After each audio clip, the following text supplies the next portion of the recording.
All right, welcome. I'd like to call this City Council Workshop meeting to order November 18th, 2025 at 6 p.m. We won't be doing the flag salute at this meeting. We'll be doing it at our City Council meeting at 7 o'clock. Roll call and excused absence. We have one excused, which is going to be Ethan.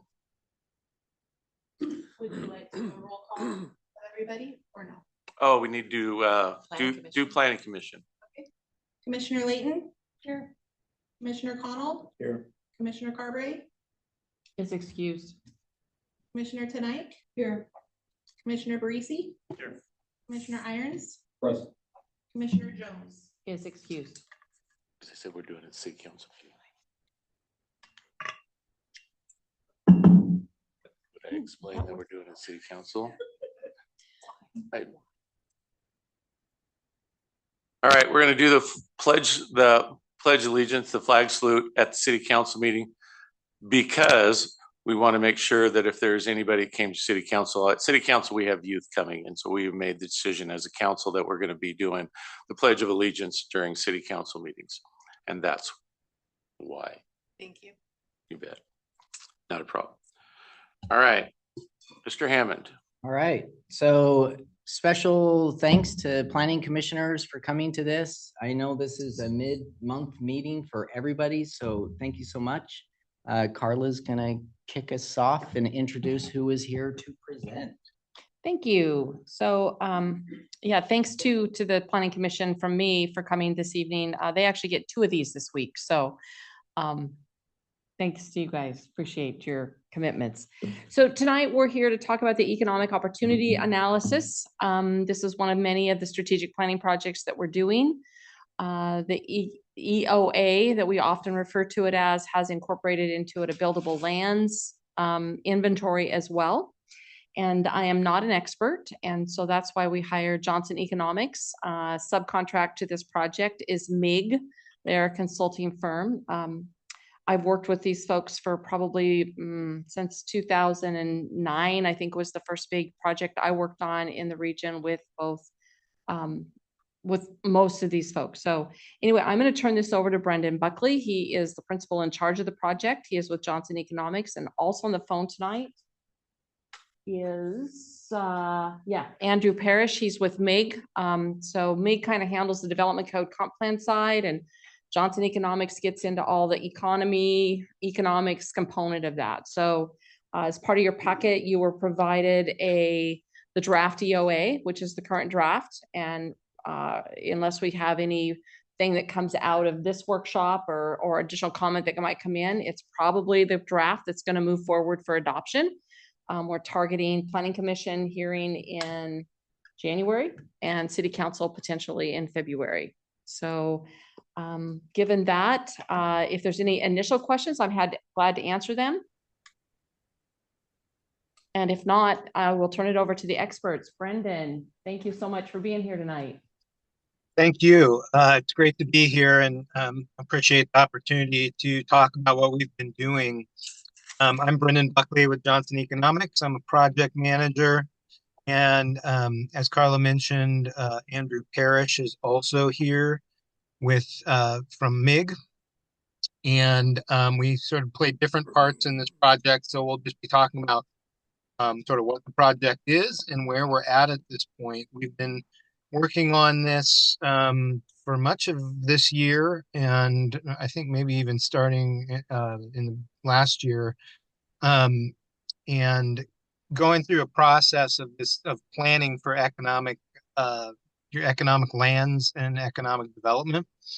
And we've had a project advisory committee along the way there that we've been meeting with, and that's members of some officials, but also a lot of members from the community who have provided a ton of great feedback and helped us get through various iterations. So what we have now is a really full draft of this document that we'll be talking about tonight. And it will we talked, I believe, with some of you sort of at the outset of the project about what we were doing, but it's been a long time. So we have to cover quite a bit tonight about what the project is and what the findings are. And I have a presentation. I'll get started here. Let's see, can you all see that? Yep. Okay. Looks good. Okay. Is it showing you it's showing you my workspace? Okay. So,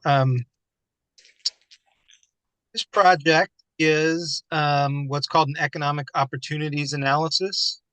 It has a particular role to play in your comprehensive planning. So tonight we're going to just talk about what's in the document, talk about the findings.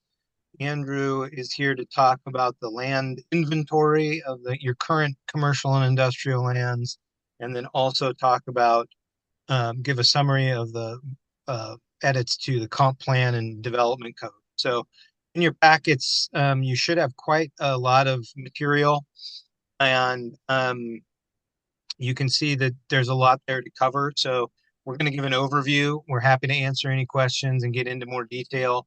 But this is kind of be an overview level, and there's a lot more to find in your materials. So right now, as you're probably aware, because these efforts, you've been getting updates and maybe even some final documents at this point in all the different planning efforts that are going on, that Carla's been working on with, and so many others. So where does this fit in? So the city right now is doing strategic planning, transportation system plan, parks master plan, a full comp plan update, not just of the economic chapter, but the full plan. And going to soon be kicking off the housing needs or housing capacity analysis, which is going to look at your residential lands. So you have a lot going on. The project that we're talking about tonight is called the Economic Opportunities Analysis. What it is looking at the demand for employment land in the city, in your urban growth boundary. And the economic employment land basically means land that's zoned either for commercial uses, retail, office, commercial services, and so on, or industrial uses.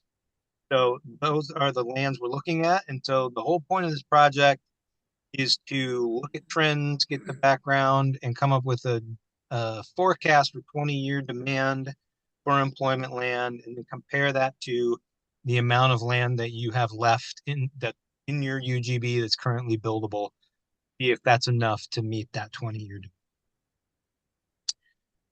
So this is the basic process we've been going through. We start with the different pieces of analysis. So one is the economic and employment trends analysis, and then we use that to come up with the forecasts of land need. So that's what Johnson Economics works on, and then the buildable lands inventory that MIG has been working on, and all that comes together in the economic opportunity analysis report that you have in your packet.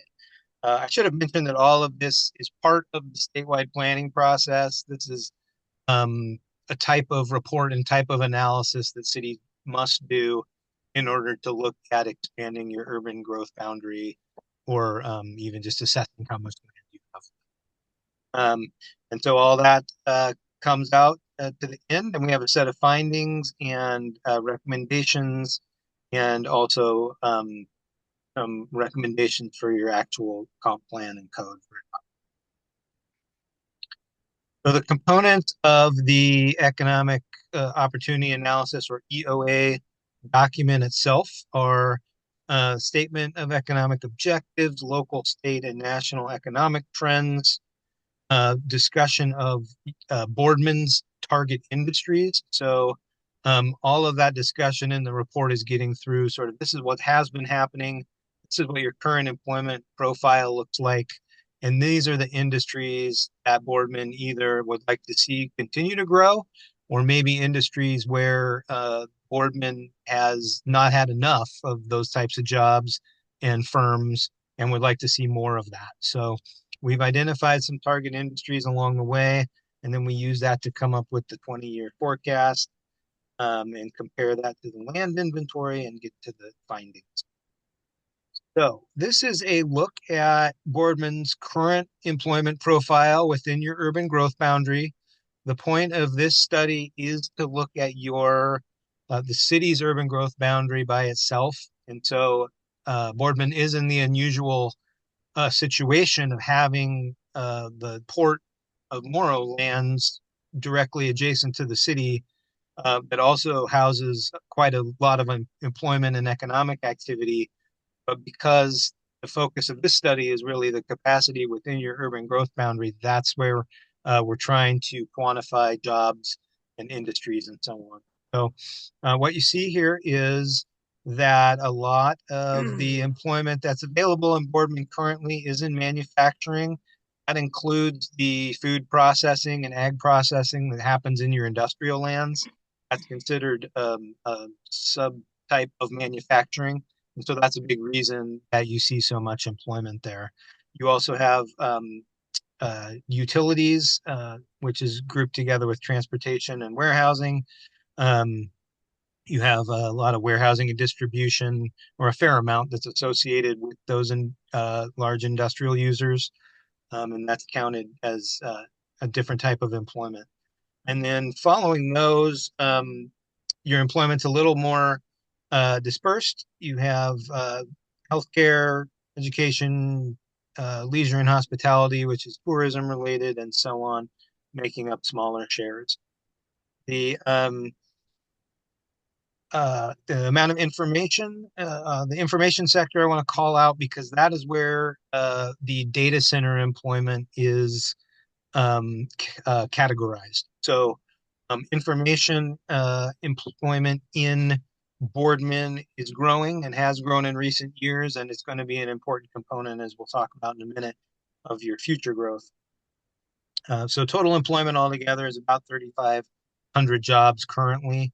You're in a nice position as a city because you have a lot of jobs for the number of residents and housing you have, because you have that industrial area, plus you have the port next door.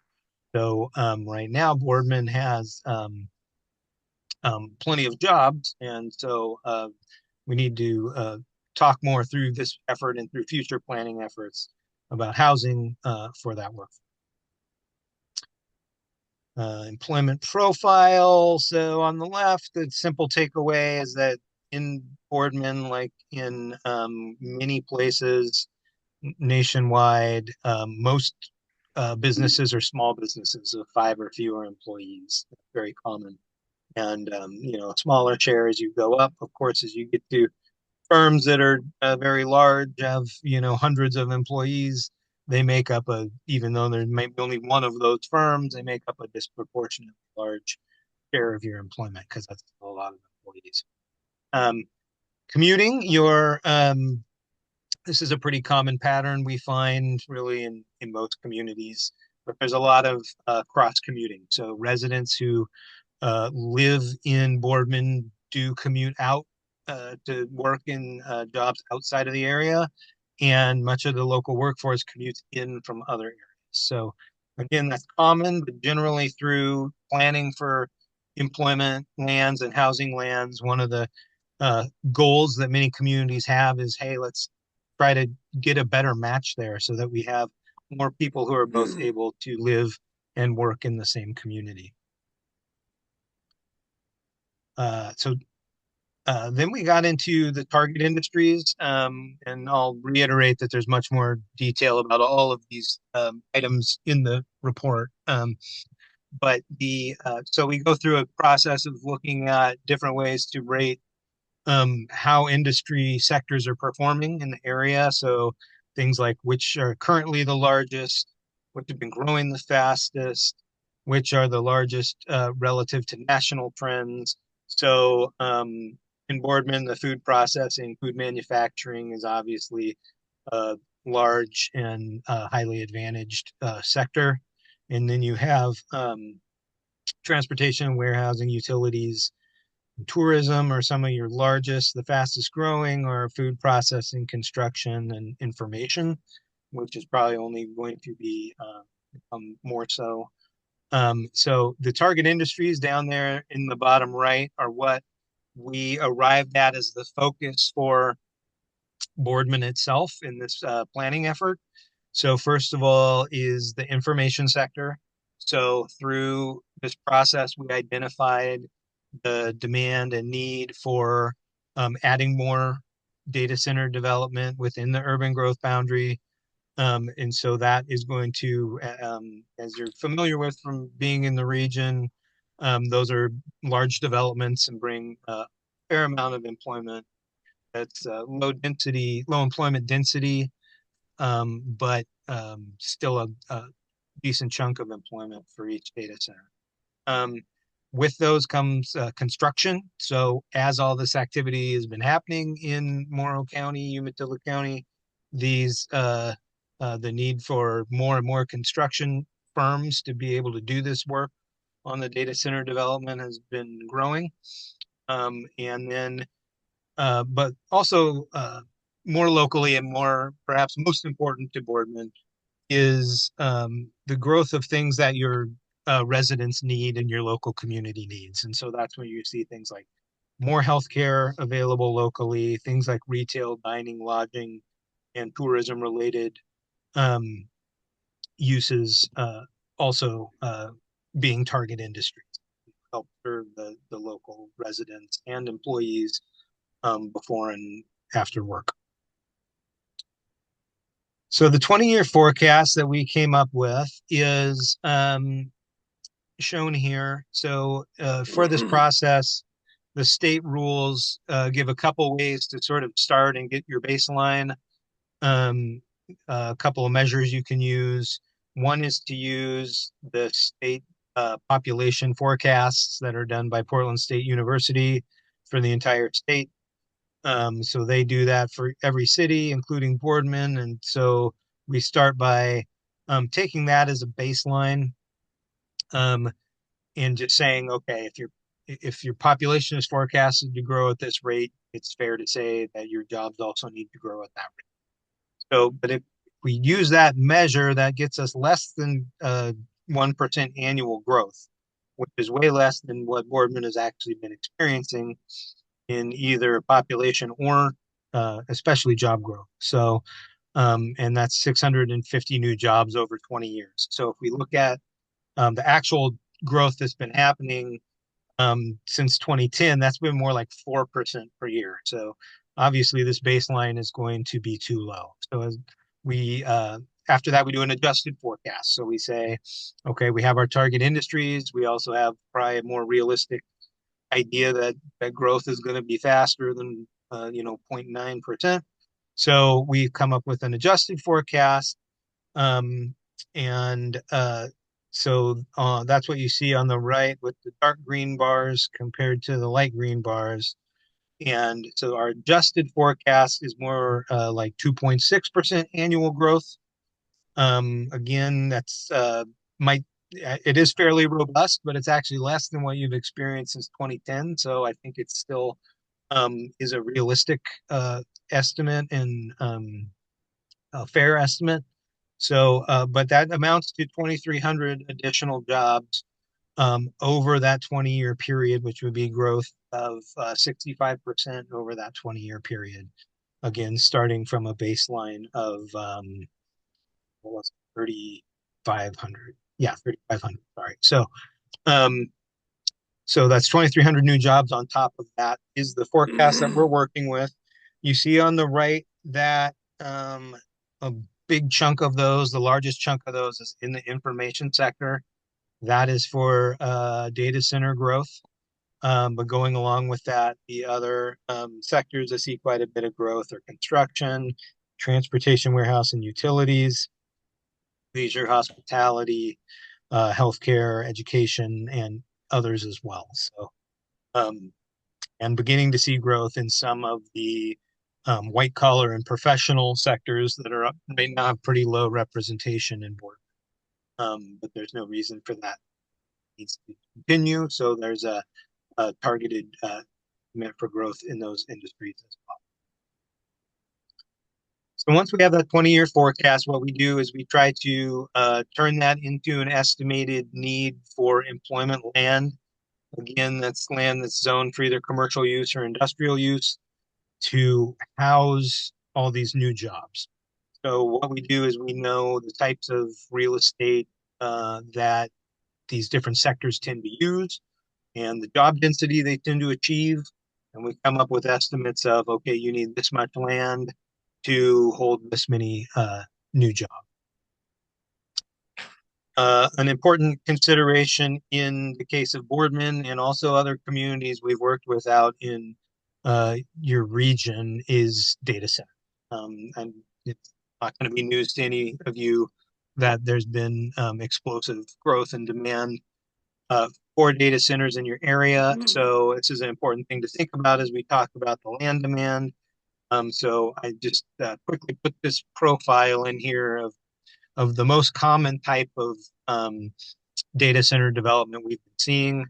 This is an example from Umatilla County, but south of Hermiston, but it's a very prototypical example of what you see.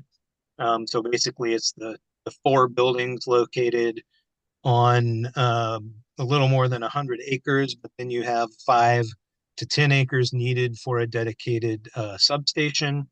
And so they've been averaging just about 125 acres for these developments. And this is what the users out there have been preferring to build over the last 5 to 10 years. So the 20-year employment land demand, so we take those jobs that I just talked about, those new jobs, convert those into need for acreage of different types of land. And what you see is in the middle section, we've put columns for commercial and industrial use other than data centers. Because we broke out data centers because it's such a special case. So, but in the middle, you see commercial and industrial users other than data centers.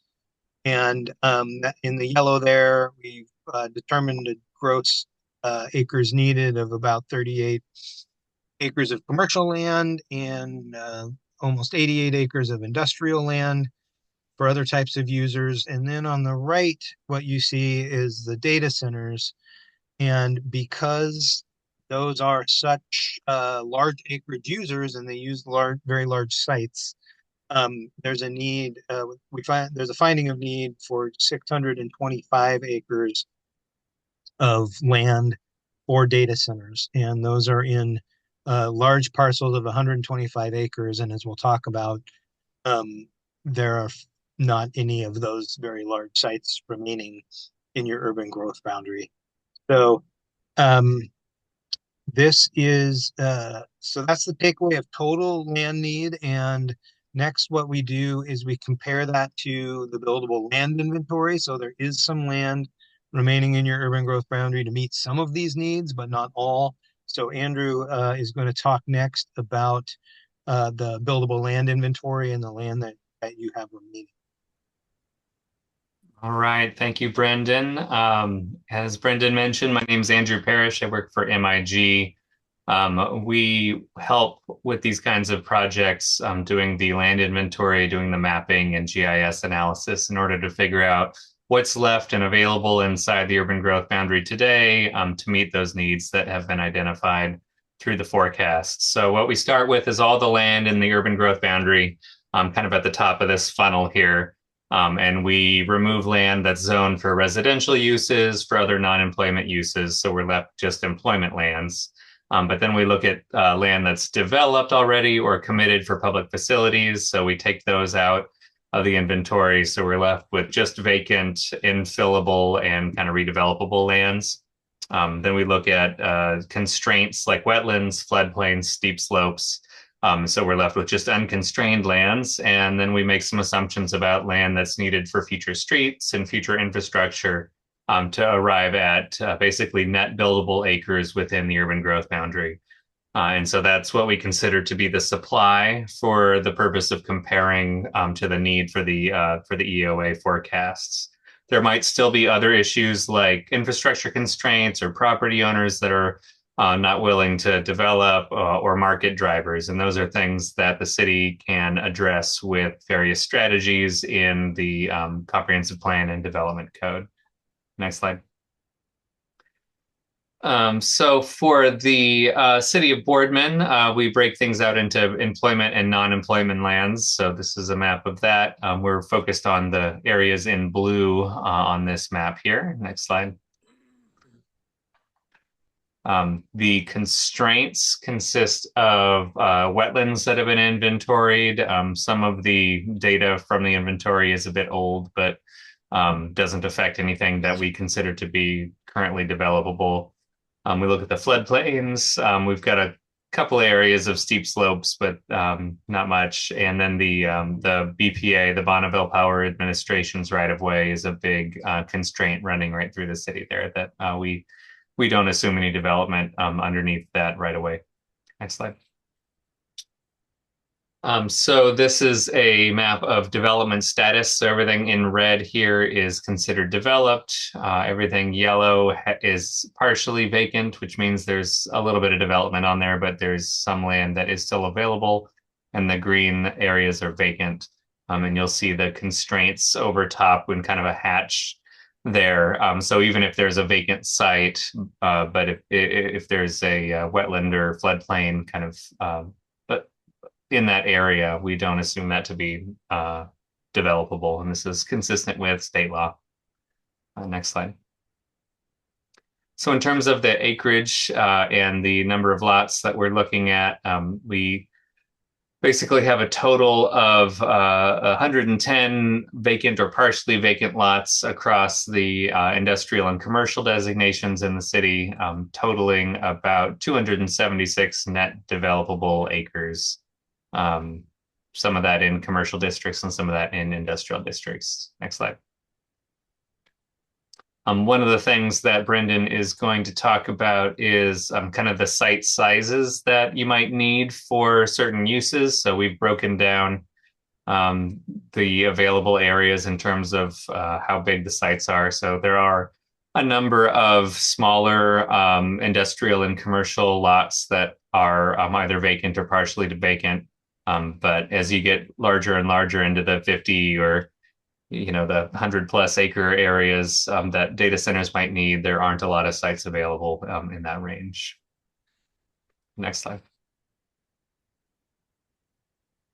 So I think I'm going to hand it back to Brendan to talk about what this means kind of overall supply versus demand here.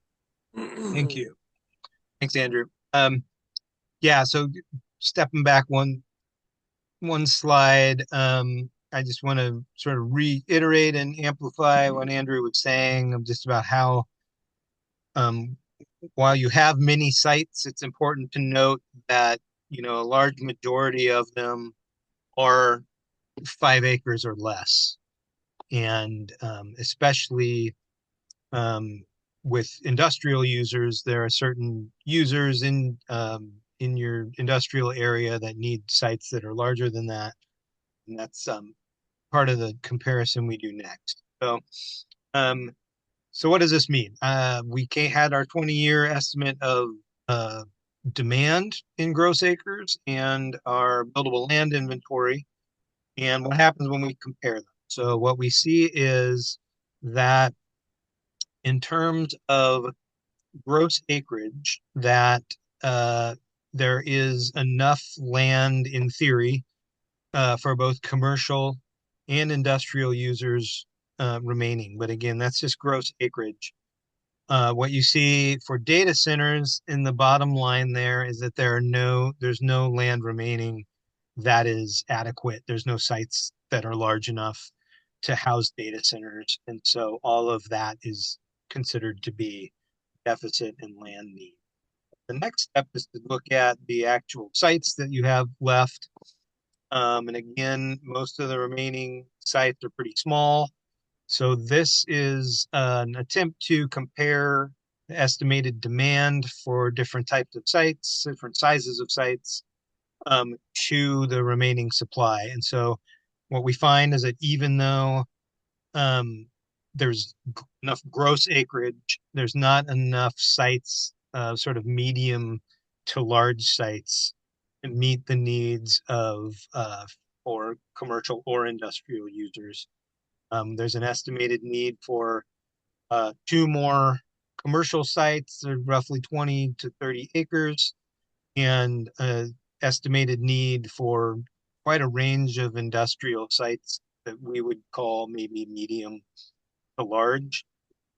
So a range of sites, estimated need for sites between 5 acres and 50 acres on the industrial side, plus those data center sites, which are 125 acres. Um, and so this is our final kind of breakdown or estimate of what that means. So we've got the estimates of those site sizes and kind of taking the low end of these acreage ranges.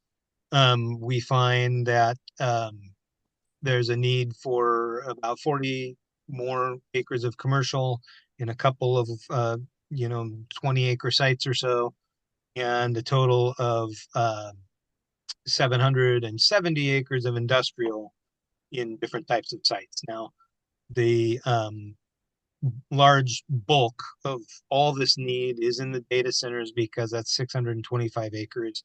That's about 77% of all these gross acres that you see. So there is a need for all types of sites, really, but that's an important one.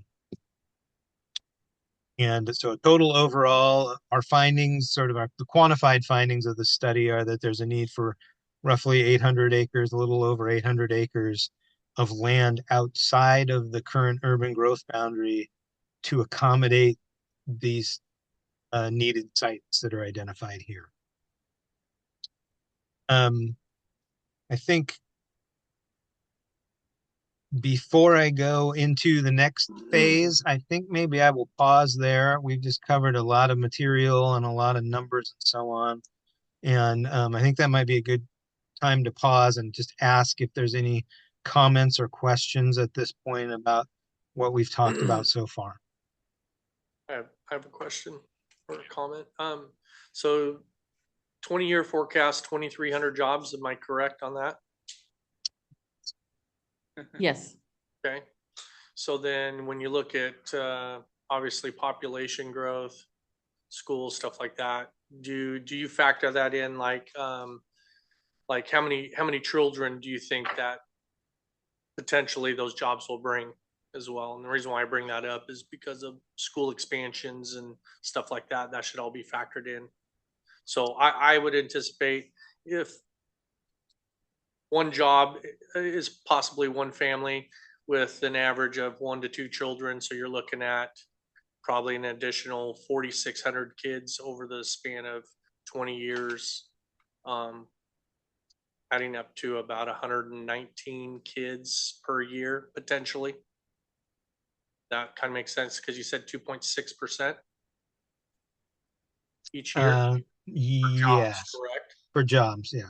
I did some rough math, and so we just passed the school bond. I literally just got done with a meeting with the school bond, and we we're talking about the needs for to deal with this growth. And so I think those are important things to maybe factor in as well, as like how many kids could we potentially grow with as well, population wise. So I'll add a little bit to that. And Andrew can probably refine my answer, but we are about ready to kick off the housing capacity analysis. I think we'll get more refined answers to those questions through the HCA process. But then when we have both the EOA and the HCA, we can begin to see how those marry together. I would also say that as much as Brendan's analysis comes out with a 2,300 employment growth number, I think his analysis is a conservative analysis because he is stuck between knowing what has been happening and what the state says we can allocate to happen in the future. Sure. And so that state allocation is a constraint in the planning process. Thankfully, it doesn't constrain us in the reality process.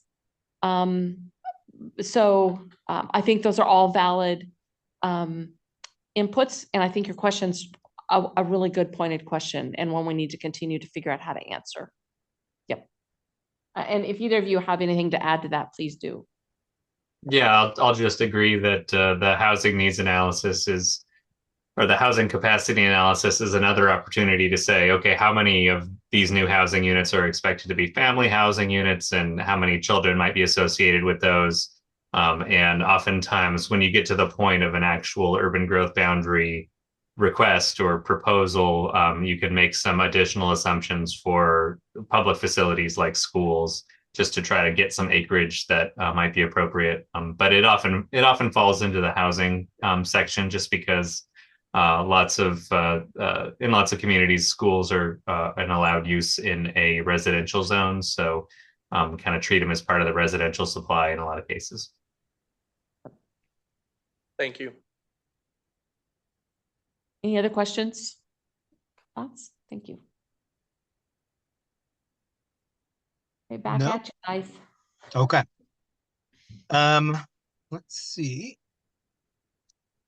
So at the end of the report itself, we get into a discussion of economic strategies and possible actions. So there's a table at the end of the report in the conclusion section. For the EOA, the main sort of actionable takeaway is the need for land. This table, therefore, is not like in adopting the plan, you're not committing to all these ideas. This is more of a menu of possible future actions and things to consider that we include in there for possible next steps. You're not adopting this as an official action plan. So there's quite a bit in there, but this is just a summary of the main sort of categories. Each of these have actions underneath them, but one is, and perhaps most important, is meet your employment land needs. So when you have a finding that you don't have sufficient land, either for employment through this study or residential land through the future housing study, you do have to talk about, okay, what does that mean and what are we going to do about that finding? So usually what you're talking about is an urban growth boundary expansion to bring in land so that you have sufficient land for 20 years of growth within your urban growth boundary, which is the state planning goal. And then, another option that is possible is what's called a UGB swap. That's if you have an area within your current urban growth boundary that hasn't been developing, that hasn't been successful or working out as planned. You can talk about taking that out of your urban growth boundary and swapping in, an equivalent amount of land somewhere else. The other option is rezoning lands if you have parts of town that again are not don't seem successful under their current zoning, and you want to consider them for a different use. So those are the main sort of the main ways. There are other ideas in the report, but an important one for this group to understand is that by doing this analysis and coming with to this finding of deficit of employment land, that you're really you're starting to talk about that next step of the UGB. Other strategies have to do with zoning and development code. So this is about does your code address, are your standards good for the types of businesses you're trying to attract? Have you heard through your planning desk that people, excuse me, that businesses are having a hard time building what they want or running their operations the way they want? So this is those are issues with your zoning and development code, and Andrew is going to talk a little bit more about some of those we've identified already. Business development and workforce development, there's some ideas in there about that. These are often things that communities do in partnership with your other economic development partners. So this might involve your economic development district out there. It might involve working with the port. It might involve working with the community college. not necessarily things the city does by itself, but important to have um, involvement and knowledge of workforce training, business programs that are available, so that you can talk to your constituents about that. Under business development, there are some ideas for how to do various development incentives, things like working with SDCs and fees and so on, to help make incentivize development a little bit. And then there's also thinking about how to use the tools that you have. So you have an enterprise zone and urban renewal resources available. And so you can also help focus those on economic development. Again, much more detail on all of these items in the report. So with that, that's the end of the economic opportunity analysis report itself. The Andrew's detailed buildable lands inventory report is included as an appendix to that. And the other set of deliverables that we'd like to talk to you about tonight, and follow on with the EOA report, is recommended changes to the comprehensive plan and the development code. And I'm going to tap Andrew back in to talk about these items a little bit, because Meg worked on these. All right, thank you. Yep, so we have some comprehensive plan amendments that implement the recommended strategies from the EOA.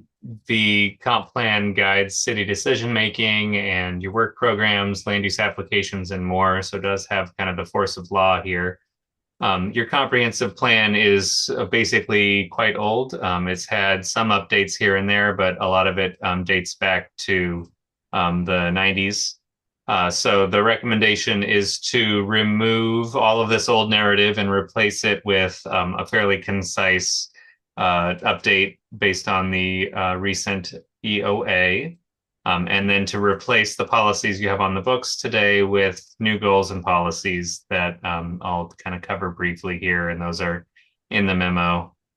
So next slide. We have a series of goals, and each of these goals has several policies associated with it.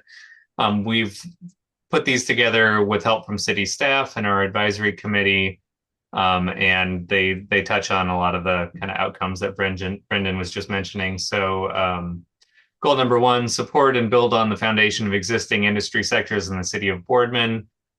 So yeah, continue growing the things that you already have and do well. Goal number 2, incentivize new business development and attract new industries prominent in the region. A lot of those policies are related to data centers, but also healthcare and hospitality and other kind of new things that the city might not have today, but might want to see in the future. Goal number 3, strengthen Boardman's position as a regional hub for industry and commerce. That and the following goal for attract and strengthen a skilled and technical workforce are related to working with educational institutions, developing a pipeline for employees, and coordinating with regional partners to make sure that you're taking advantage of the position that you're in currently. And then goal number 5, respond to economic development opportunities with speed and flexibility. That has to do with making sure your development code will let you will let you permit the kind of development that you want to see, while also providing some opportunity to condition things like noise and nuisance impacts and traffic and things like that. So just making sure your development code is up to snuff as far as dealing with a kind of the development pressures that you see today. And a lot of that work is sort of followed upon by the memo that we've put together for development code work, and also the city is going to be undertaking a full development code audit and update shortly here. So a lot of that's going to come out of that.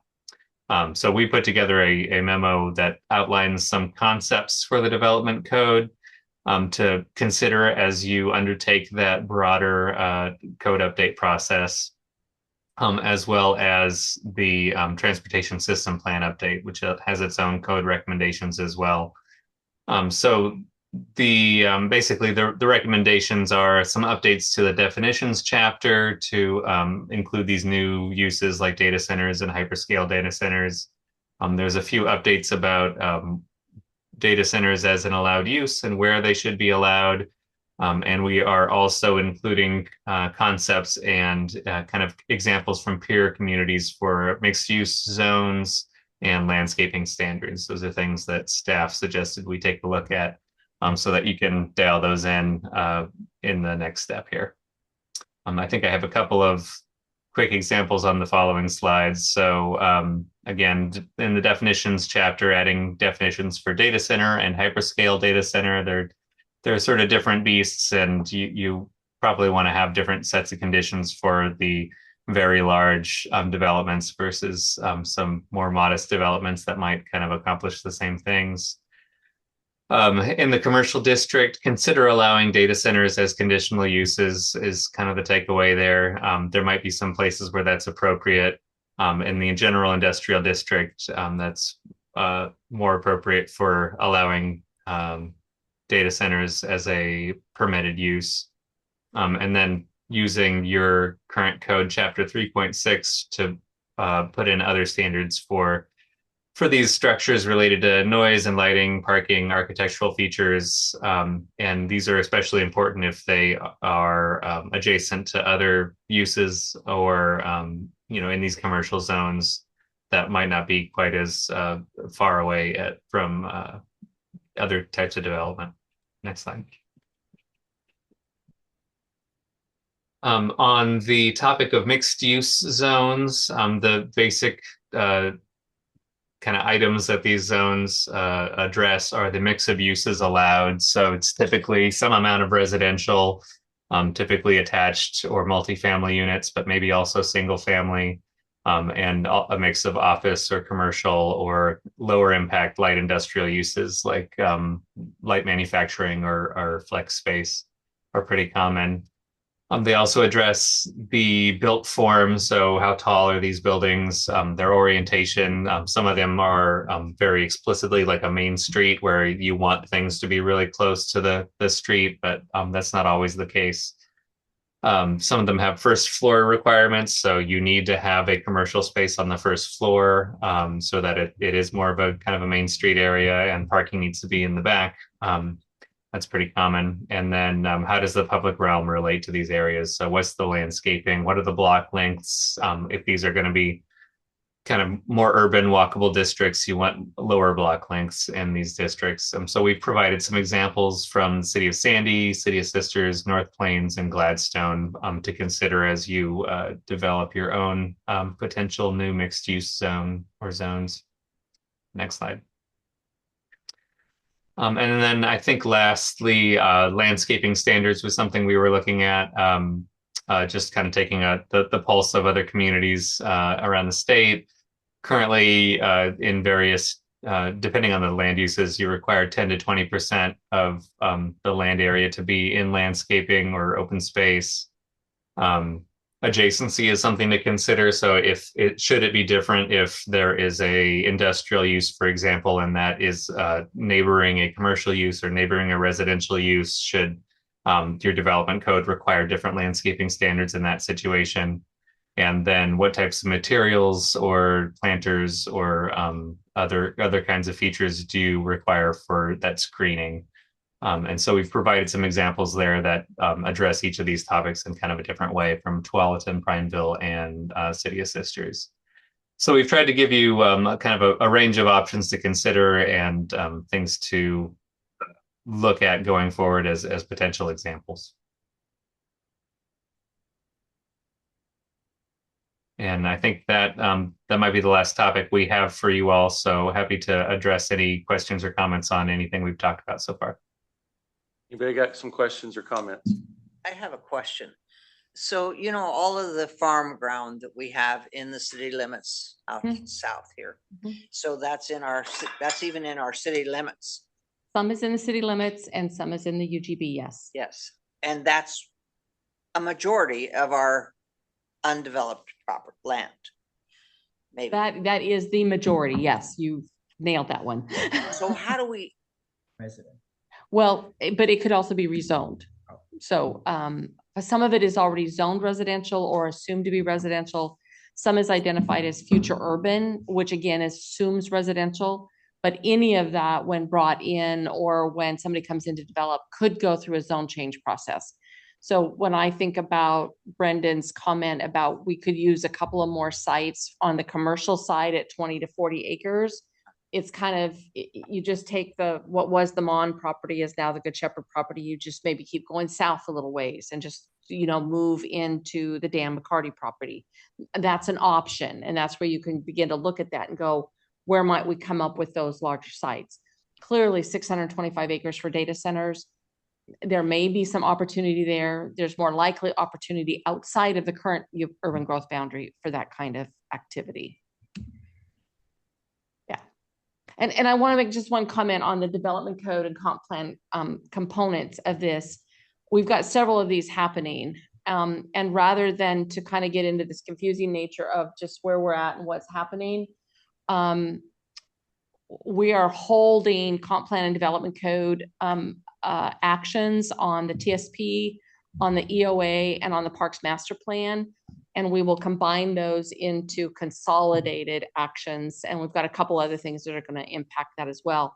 Not to mention, we do have a consultant on board that is working with us specifically on the comprehensive plan and the development code items. So I'm just fair warning, you're going to still stay busy for a while. So happy to entertain any questions, but I also know we probably want a 5-minute break before we move to the next meeting. So can I ask a question? sure. Well, actually address it to the mayor. As far, yeah, go ahead. So on the Oregon state numbers, as far as population, I know in the past, Karen has questioned those numbers in the enterprise zone meetings. Do those numbers look realistic for what they got in here? And if they're not, does that They were adjusted. skew the numbers? I can respond to that, Mayor. So we just got PSU's estimated numbers for 25, like what, 2 days ago, yesterday? We've already sent a challenge to them.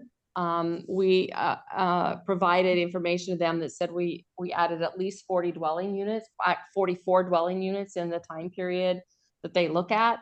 And they gave us 47 new people or something like that. It's like, how do you get 40 units and only end up with 47 new people living in your community? So we continue to challenge PSU. That's on their estimate. We'll start the forecast process with PSU here in another 2 years. They come around and do that every 4 years. But yes, I mean, the EOA clearly identifies a growth rate that's been at about 4.4% for the last 15 years. And PSU continues to want us to grow at less than 1%. I don't know how to fix that problem other than keep challenging what they tell us is our population. But the original, when they came back and gave the 2020 estimate, that has all been adjusted. Right. There was a huge undercount in 2020. They didn't count Portview apartments. And so in 24, we got a huge boost to our population numbers. We grew by about 1,500 overnight. Yeah. Because they finally acknowledged that undercount in 2020 and then did the population estimates related to that. But it just continues to be a frustration. I had a comment with the numbers that you gave. One of the things that you mentioned at the very beginning was the number of employees that we have that are commuting in, which was much larger than the ones that are commuting out. And it was about 650 roughly that live here and work here. And when we look at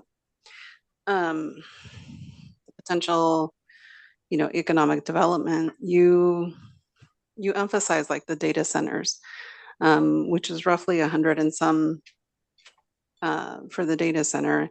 But I guess part of that question is, how many of those jobs are being outsourced that would not be even commuting in, right? They could be based out of anywhere. But when you're talking also about, and I think that that's part of what we need to consider is really looking at what the benefits are to Boardman, right? So when we're looking at the land usage, and like I heard you, Carl, yes, we can, rezone something, but is that going to benefit us more than some of the things that would make people want to live here, right? If we're using that much acreage, right? But is that going to benefit us for keeping those smaller and having things that are built that are going to make it more attractive to live here, so that we don't have the 2,000 some that we have now that are commuting in instead of just living here? I think it's an all approach. I think it's an all options approach. You don't say no to this and try to figure out how to, I think it's figuring out how you try to do as much of that as you can. Yeah. And I think that's where my comment is, though, is like, I don't think it, like, I don't want it to sound like we're, like, it's just that we're going to emphasize that, because I feel like the presentation focused a lot on those numbers, but when there's a lot of numbers being thrown out, I think that we also need to make sure that we are looking at those things very carefully. Right. I think a really key outcome of that is that the 625 number is the biggest number, but the total number is a little over 800. And we do need to figure out, one of the couple of things were constant, with the PAC, the conversations that were happening there. What was really interesting is it may have been the first PAC meeting, or it was on a PAC meeting when we got the Good Shepherd announcement about them purchasing the property. And it was like, okay, so Brendan, we need to fix that healthcare number, because we know from a forecast perspective, we have some kind of medical campus that has indicated a strong interest in coming to Boardman. And so we were able to drive those numbers. That's also a consideration about how that land gets consumed. There was also conversation. I know Brenda was very clear in a couple of the PAC meetings about childcare and making sure that we accommodate childcare. Now, childcare can be accommodated on both employment lands and in residential lands. So that's something we need to talk about through both processes. And then there was, notice to, the grocery store, there was conversation about, we want another grocery store. We want other options in town. So those types of things, if we were to court somebody to come to town that was, even Walmart or a Fred, a mini Fred Meyer or something in that framework. People have talked about Yokes. That's a 20+ acre endeavor. And so where does that go? I mean, so all of those things are being accounted for in those numbers. And you're right, the 625 is big and we end up focusing on that, but let's not lose sight of those other numbers that are in there. That's, again, I think it's the all approach. Yeah. So the last thing I thought was really interesting before we wrap this all up, because we have another meeting, is this data shows how highly impacted we are as a community to the development of what's going around in which we call our enterprise zone. This is just a really good example to show people how impacted we are and how many people come in. Everything, whether it be transportation, whether it be business, whether it be employees. I mean, anything. I mean, it's just really kind of shocking to see how, if you didn't know it, it's like, wow, we really are impacted. Mm-hmm. And it's a good piece of documentation. So are we about ready to wrap it up? Yeah. Thank you, Brendan. Thank you very much. Thank you for the audience for attending and the Planning Commission. And this first meeting is adjourned. Thank you.